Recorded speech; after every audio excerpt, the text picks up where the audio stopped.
I actually live about 10 miles from Heathrow, and a plane has just passed over my house. So obviously one of the runways has been reopened, and planes are leaving. This particular aircraft appears to have been an Airbus A319, which is one of the British Airways and many other airlines' workhorse for short-haul routes.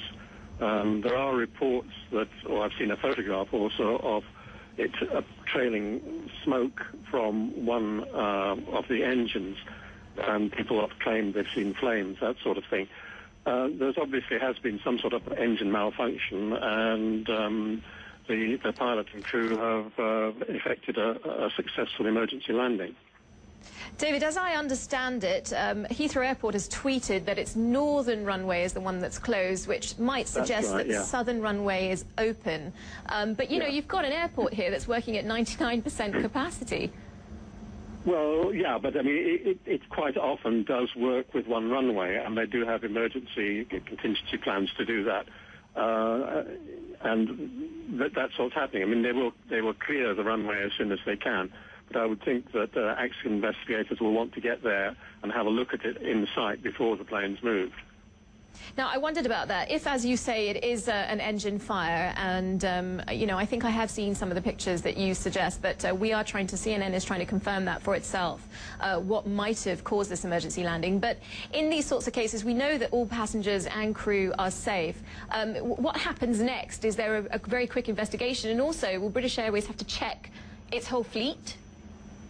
Well, it's far too early to make that sort of speculation. And I've just seen another message that's come up. It was an outbound flight from Heathrow to Oslo, which had to return back to Heathrow, and the aircraft had 75 people. The aircraft had 75 people on board. What happens when any accident occurs is that the Air Accident Investigation Branch are automatically notified. Their headquarters is in Farnborough, which is about 45 minutes away from Heathrow. So they have people standing by always, so they should have a team on the way pretty quickly to get up there.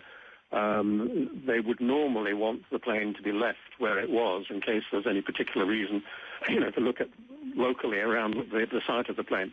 So I would guess it might well be closed for a while, the northern runway, unless the Air Accident Investigation Branch feel that it will be all right to move the aircraft. Because obviously they don't want any evidence to be lost or destroyed.